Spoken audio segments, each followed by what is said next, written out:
नमस्कार, इस वक्त के बुलेटिन में आप सभी का स्वागत है और मैं हूं आपके साथ रहनू। चलिए आज के अहम खबरों पर नजर डालते हैं। पूरा उत्तर भारत इस वक्त भीषण शीतलहर और कोहरे की चपेट में है।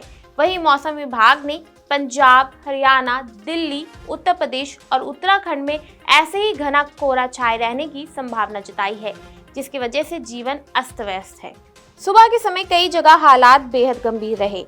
अमृतसर, अंबाला, पंतनगर और उधमपुर में विजिबिलिटी 0 मीटर दर्ज की गई।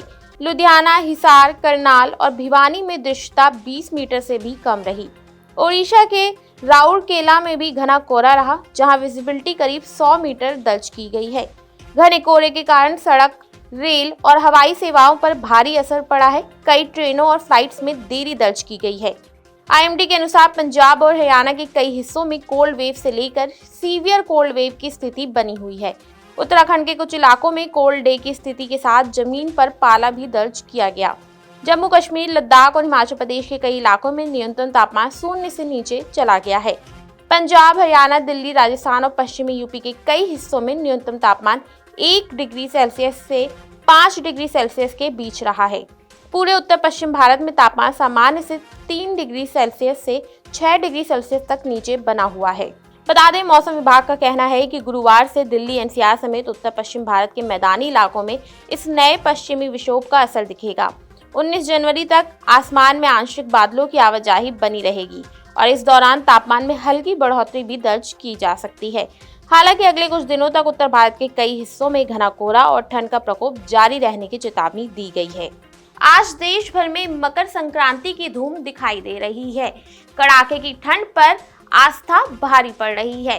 सुबह सवेरे से ही गंगा घाटों पर श्रद्धालुओं की भीड़ उमड़ी है। प्रयागराज, वाराणसी से लेकर हरिद्वार से श्रद्धालुओं में भारी उत्साह देखने को मिल रहा है। मकर संक्रांति को लेकर सुरक्षा व्यवस्था भी चाक चौबंद की गई है। VIP कल्चर पर पूरी तरह रोक लगी है। कुंभ में जिस तरह से VIP कल्चर को लेकर सवाल खड़े हो रहे थे, उसके बाद अब माघ मेले में VIP कल्चर पूरी तरह से बंद नजर आ रही है। भारी संख्या में पुलिसकर्मियों की तैनाती की गई है। इंटेलिजेंस एजेंसियां भी अलर्ट मोड पर हैं। मकर संक्रांति के स्नान को दृष्टिगत रखते हुए पुलिस ने व्यापक इंतजाम किए हैं। हमारे लगभग 10,000 के आसपास पुलिसकर्मी तैनात हैं। हमारी PSC की करीब 22 कंपनियां हैं, RAF की 6 कंपनियां हैं, NDRF की टीमें हैं, ATS की टीमें हैं। सिविल पुलिस के जवान काफ़ी संख्या में तैनात हैं। जल पुलिस लगातार पेट्रोलिंग कर रही है। गोताखोर हमारे पास मौजूद हैं और ड्रोन कैमरों के माध्यम से और CCTV कैमरों के माध्यम से भी निगरानी की जा रही है। हम लोग इसका अनुमान लगा रहे थे कि जैसे पौष पूर्णिमा में 31 लाख लोगों ने स्नान किया, तो निश्चित तौर पे मकर संक्रांति में भीड़ बढ़ेगी और उसके हिसाब से उन्होंने तैयारी कर रखी थी। आप देख रहे हैं लगभग 9.5 लाख से अधिक श्रद्धालुओं ने 6 बजे तक स्नान कर लिया है।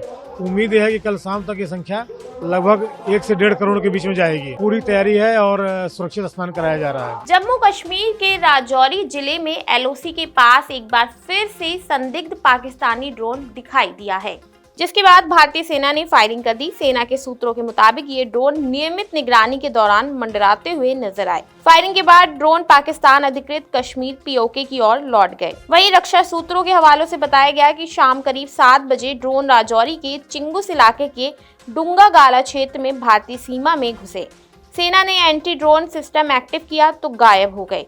फिर शाम करीब 7:35 पर 2 ड्रोन जैसे ऑब्जेक्ट धरी-धरा गांव में स्पॉट किए गए। जवानों ने कई राउंड फायर किए, जिसके बाद ये ड्रोन LOC की ओर लौट गए। बीते 3 दिनों में जम्मू कश्मीर में ड्रोन दिखने की ये दूसरी घटना है। लगातार हो रही ऐसी घटनाओं को देखते हुए LOC पर निगरानी और चौकसी और बढ़ा दी गई है। सुरक्षा एजेंसियों को आशंका है कि पाकिस्तान की ओर से ड्रोन के जरिए घुसपैठ या हथियार, नशीले पदार्थ गिराने की कोशिश की जा सकती है। ईरान में बढ़ते विरोध प्रदर्शन के बीच डोनाल्ड ट्रंप ने चेतावनी दी है। डोनाल्ड ट्रंप ने कहा है कि अगर हिंसा ऐसे ही बढ़ती रही तो इसका परिणाम भुगतने के लिए तैयार रहें। ईरान में लगातार तेज होते जा रहे राष्ट्रव्यापी विरोध प्रदर्शनों के बीच अमेरिका के राष्ट्रपति डोनाल्ड ट्रंप ने तेहरान को कड़ी चेतावनी दी है।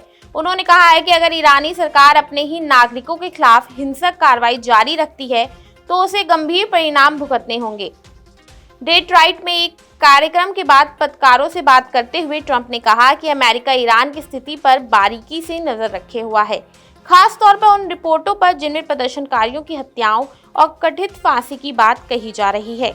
ईरान में चल रहा ये आंदोलन अब तीसरे सप्ताह में प्रवेश कर चुका है। मानवाधिकार संगठनों के अनुसार सैकड़ों लोगों की मौत हो चुकी है, जिनमें बच्चे भी शामिल हैं। डोनाल्ड ट्रंप ने ईरान के खिलाफ जिस भाषा का इस्तेमाल किया है वह कठोर थी। हालांकि उन्होंने किसी विशेष कार्रवाई की घोषणा नहीं की, लेकिन उनके बयान से ये साफ हो गया है कि वॉशिंगटन इस मामले को हल्के में नहीं ले रहा। ट्रंप ने बताया कि वे व्हाइट हाउस लौटकर ईरान की स्थिति की पूरी समीक्षा करेंगे और विशेष रूप से हत्याओं से जुड़ी रिपोर्टों के सही आंकड़े जुटाए जाएंगे। उन्होंने ये भी संकेत दिया है कि अमेरिका बिना पुष्टि के किसी निष्कर्ष पर नहीं पहुंचेगा, लेकिन हालात चिंताजनक हैं। देश भर के गिग वर्कर्स की हड़ताल सफल हुई है। दरअसल सरकार ने डिलीवरी बॉय की सुरक्षा को लेकर कड़ा कदम उठाया है। इसी के साथ जो 10 मिनट की डिलीवरी का नियम था उसे हटा दिया गया है। इस मुद्दे पर केंद्रीय मंत्री ने ब्लिंकिट, जेप्टो, स्विगी और जोमेटो के अधिकारियों से बातचीत की थी। बैठक में डिलीवरी पार्टनर्स की सुरक्षा को प्राथमिकता देने और समय सीमा हटाने की बात कही गई थी।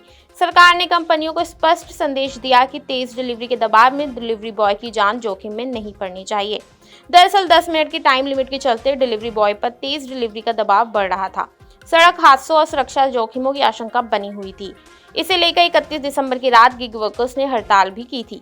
डिलीवरी बॉयज ने सरकार से अपील की थी कि उनकी सुरक्षा को लेकर कुछ कदम उठाए जाएं। इसके बाद सरकार ने कंपनियों से बात की और तय किया कि सुरक्षा पहले, स्पीड बाद में। तो ये थी आज की अहम खबरें जिन पर हमारी दिन भर नजर बनी रही। ऐसे देश और दुनिया की तमाम खबरों के लिए देखते रहिए नवोदय टाइम्स पंजाब केसरी।